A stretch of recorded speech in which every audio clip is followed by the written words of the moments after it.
Dans la rubrique sport de ce numéro de Free Week, chers amis internautes, on va suivre le doyen des coachs de la Ligue professionnelle de football du Bénin, Victor Zvunka, entraîneur de Coton Football Club. Le technicien français nous plonge dans les ambitions du triple champion du Bénin en titre. Il partage les coulisses de l'arrivée de l'ancien international béninois en tant que directeur de développement. C'est un entretien réalisé par Setondé Larios à Diagbenon. Quand on s'est vu avec le président à la fin de cette troisième année, puisque j'avais un contrat de 3 ans, et qu'on a décidé ensemble de prolonger notre travail pendant encore une année, et peut-être plusieurs après, on ne sait jamais, hein. La porte est toujours ouverte, hein, naturellement. On s'est mis comme objectif, donc, comme je l'ai dit tout à l'heure, d'essayer de former des joueurs qui ont comme envie d'être entraîneurs un jour. Et donc c'est vrai que pour ça qu'on a récupéré Nestor, hein, comme adjoint. Il est là au quotidien avec nous, il suit un peu les entraînements, il regarde un peu comment ça se déroule, même s'il avait l'habitude, hein, puisqu'il était quand même joueur avant à Coton. Mais aussi, quand on est de l'autre côté de la barrière, c'est un peu différent. Puis après, il y a la préparation physique, voir un peu avec le préparateur physique, avec Christophe, voir un peu comment on discute, comment on fait et tout. Quand le président m'a prolongé d'1 an, on m'a dit, voilà Victor, je sais très bien que vous n'allez pas rester pendant encore 10 ans ici au Bénin. Donc j'aimerais que vous prépariez d'abord votre suite et puis ensuite préparer le club parce que c'est le plus important. Je pense qu'à un moment donné, si on veut faire avancer une équipe, il faut qu'il y ait des jeunes qui soient là pour pousser tout le monde chaque fois aux fesses, comme on dit, pour que les performances soient dans les meilleures conditions. Donc le président m'ayant demandé ça, j'ai commencé à regarder et tout. Et il y a 3 mois, c'est pour ça que je vous dis que c'est pas arrivé d'un seul coup par le fait du Saint-Esprit. Il y a 3 mois, il a voulu me voir et me dire, voilà Victor, on est toujours sur la même chose, sur les structures du club. Peut-être prendre quelqu'un pour essayer d'améliorer encore le travail que l'on fait ici à Coton. Il y a peut-être Michael Poté qui serait intéressé de venir travailler avec nous. Alors voilà, moi je passe par toi parce que le sportif c'est ton domaine, c'est toi qui décides. Et je pense que c'est toujours un plus pour un pays et pour un club d'avoir des jeunes qui sont dans le même moule. Parce que moi j'entends parler qu'il y a des académies à gauche et à droite.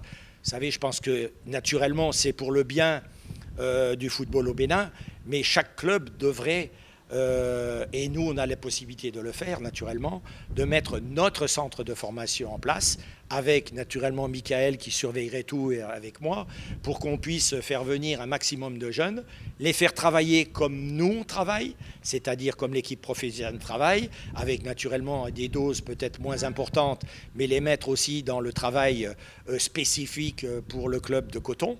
Et puis après, naturellement, on devrait pouvoir en tirer des bénéfices avec des jeunes qui viendraient d'abord pour Coton.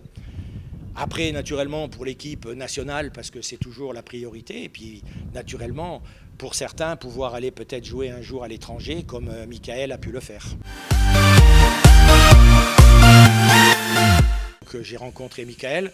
Puis, comme par hasard, et quand il était en état de jouer en France, j'ai quelquefois essayé de le prendre dans les clubs où j'étais. Mais bon, ça s'est jamais fait. Et comme par hasard, voilà, il est arrivé au Bénin. Et quand j'ai vu Michael et qu'on a discuté ensemble, j'ai vu quand même qu'il était très porté aussi sur les jeunes. Il a une académie.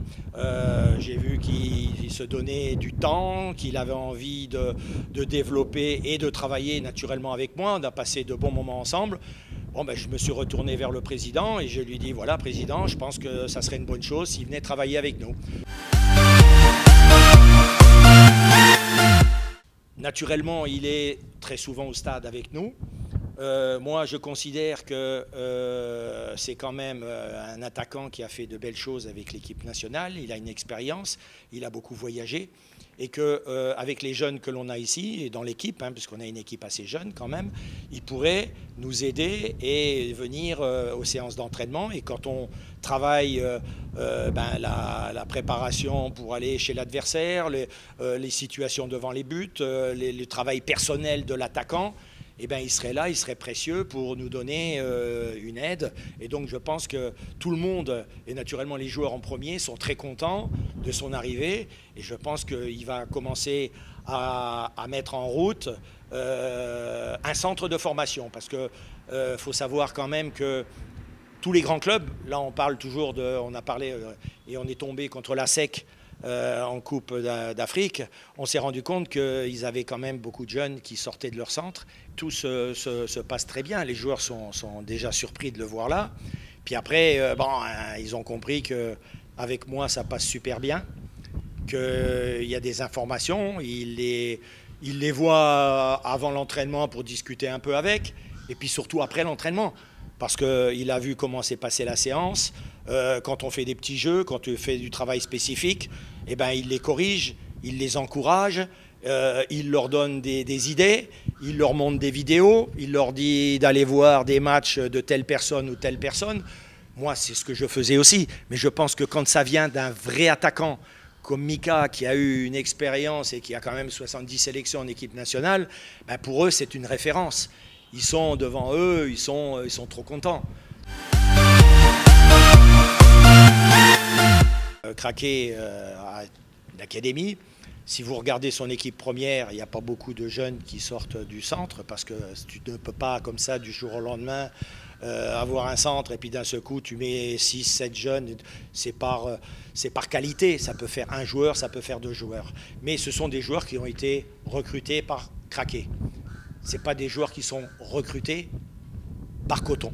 Et je pense que nous avons comme possibilité avec Michael et puis avec moi de pouvoir travailler sur tout le Bénin en allant chercher aussi bien dans le nord que dans le sud, chercher des joueurs qui seront intéressés de venir chez nous, dans notre centre, et on pourra naturellement les façonner à notre façon. Vous savez, je pense qu'à un moment donné, à Craqué, il travaille sûrement bien. Je ne m'occupe pas de ça. Mais aujourd'hui, c'est avec les idées de Coton. Ce n'est pas avec les idées de Craqué. Et donc, pour notre travail, pour l'instant, je ne pense pas qu'on puisse faire du travail avec Craqué. Nous allons faire nos fondations nous-mêmes, avec nos joueurs, avec nos éducateurs, pour que le club soit une identité complète avec des gens qui sont à Coton et qui ne sont pas un peu dispersés à gauche et à droite.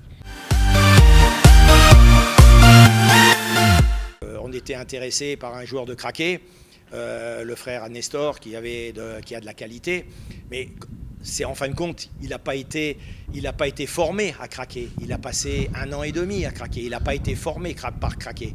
Et puis après, derrière, quand vous voyez que quand on va chercher un joueur à Craqué, on se dit ouais, c'est Coton qui le demande, c'est des sommes astronomiques qu'on demande, parce qu'on dit voilà, Coton, ils ont des moyens, ils peuvent acheter, donc s'ils veulent un joueur de chez nous, ben voilà. Mais je pense qu'à un moment donné, c'est l'offre et la demande. Donc c'est pour ça que je voulais vous dire que si nous on forme nos joueurs, on n'a pas besoin d'avoir ce côté après de discuter les sommes, l'argent et tout.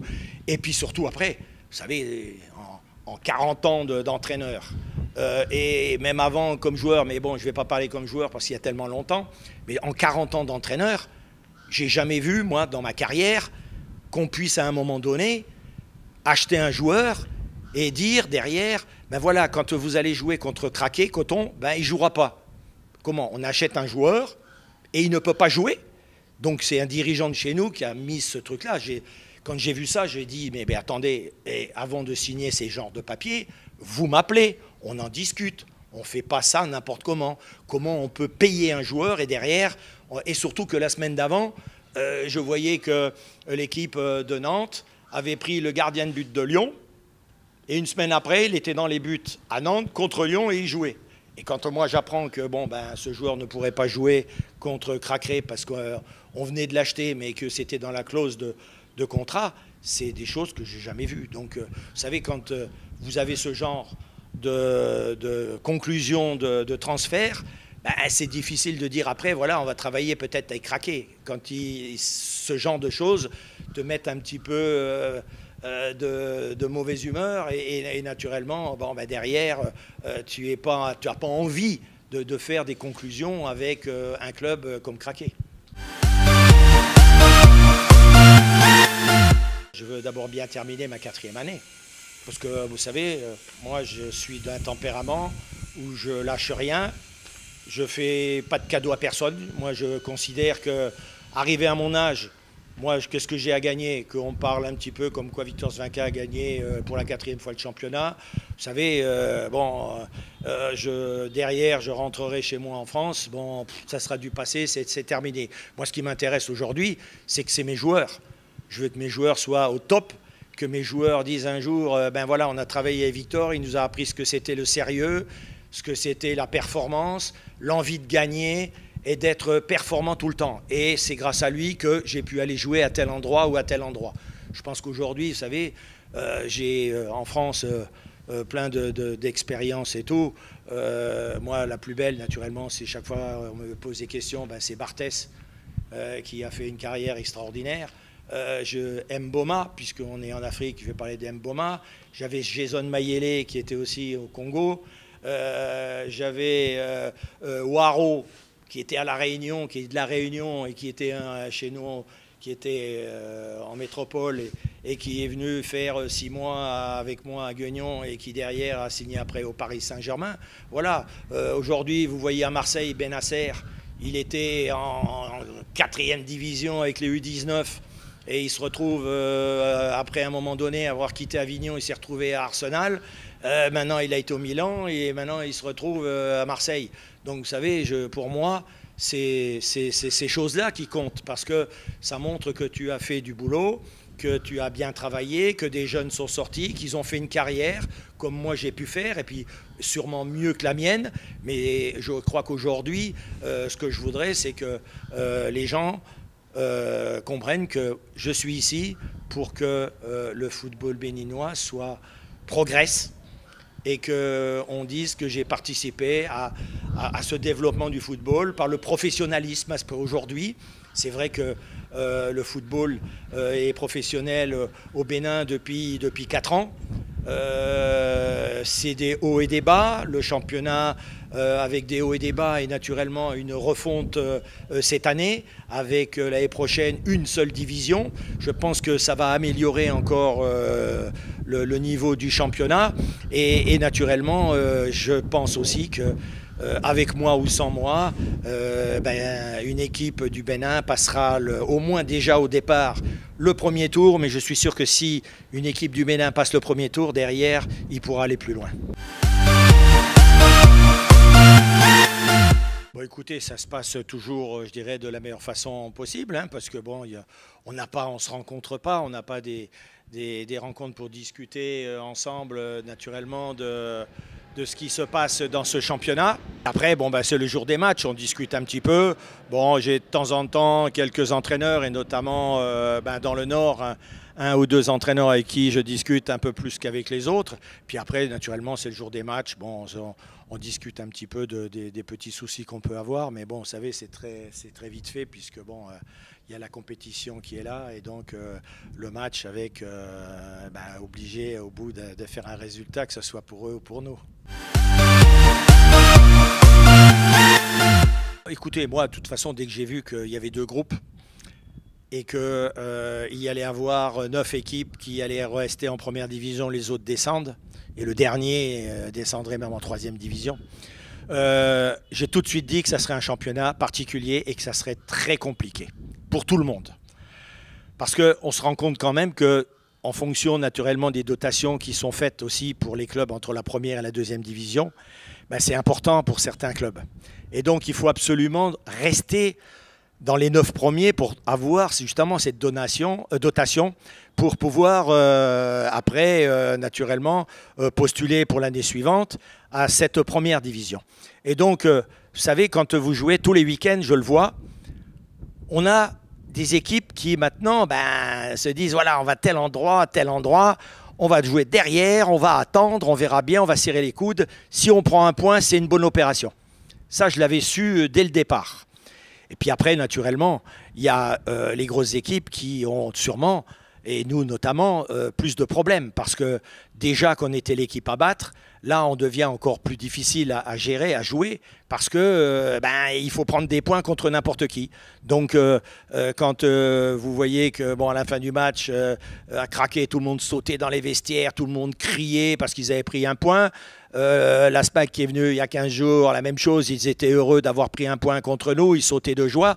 Donc c'est aussi parce que d'abord c'est contre Coton, mais c'est aussi parce qu'ils ont pris un point. Ils pensaient avoir des difficultés et voilà, même contre l'Asvo, à la fin du match, bon, ils étaient un peu déçus parce qu'ils voulaient absolument gagner. Mais à la fin, ils ont tellement souffert et que bon, ils récoltent quand même un point, ils étaient très heureux. Donc pour toutes les équipes, et je le vois dans l'autre poule, c'est la même chose. Les matchs sont très difficiles, tous les matchs sont contre des équipes qui veulent absolument faire un résultat. Et puis, il y a une autre distinction dans le championnat des autres années, c'est qu'il y a un match par semaine. Et donc les équipes ont un peu plus de temps pour se préparer. Et donc pour récupérer aussi. Les déplacements sont moins longs. Donc ça aussi, c'est très important. On va retrouver l'année prochaine sûrement un championnat qui sera encore différent. Parce que les deux poules seront mélangées. Et donc il y aura des équipes du Nord et des équipes du Sud. Et donc automatiquement, il y a des déplacements qui sont plus longs, de la fatigue. Et donc le championnat, c'est... Mais cette année, ça fait que les déplacements étant plus courts, les équipes récupèrent mieux, se préparent mieux. Et donc la qualité du jeu est naturellement en progression, mais les résultats deviennent plus durs, et notamment chez nous. Alors nous, notre problème cette année, c'est l'efficacité, c'est tout. C'est vrai que tout le monde nous parle chaque fois, ouais, vous avez des moyens et tout, mais on oublie une chose, ce club n'existe que depuis 4 ans. On va finir notre 4e année. Et donc, les structures ne sont pas tout à fait. Je pense qu'avec Joël et Oassi, et puis naturellement avec tout notre staff, pendant les 3 premières saisons, on a fait des choses extraordinaires. On se côtoyait, on discutait. Quand on faisait le recrutement des joueurs, il y avait une discussion, rien n'était pris, aucune décision n'était prise sans qu'on soit tous les 3 sur le même niveau pour faire venir quelqu'un. Voilà, donc cette année, avec un changement de DG, ça a été un peu plus compliqué, les relations sont peut-être pas les mêmes, et donc les résultats, bon, je dirais pas que c'est les résultats parce que c'est trop facile, mais c'est vrai que le fonctionnement n'est pas le même, et donc il faut qu'on prenne tous un petit peu d'expérience. Ça a très bien marché, il faut continuer sur cette voie-là, et puis naturellement dire qu'il y a des moments difficiles, et tout le monde en a, et que le titre, on ne le lâchera pas comme ça. On va se battre jusqu'au bout. On n'a que 4 points de retard et ça, c'est rien du tout. Vous savez, l'année dernière, quand on a joué l'auto, on perd 1-0. On disait, ça y est, le titre est fini. Je disais, vous occupez pas de ça. Il reste des matchs. L'auto, ça m'étonnerait qu'ils fassent carton plein. Nous, on risque de le faire, mais pas eux. Et donc, c'est ce qui s'est passé. Cette année, 4 points de retard, c'est rien. Je pense que, naturellement, je ne veux pas motiver nos adversaires, mais bon, ils peuvent savoir que bon, on va rien lâcher et qu'on va se battre jusqu'au bout.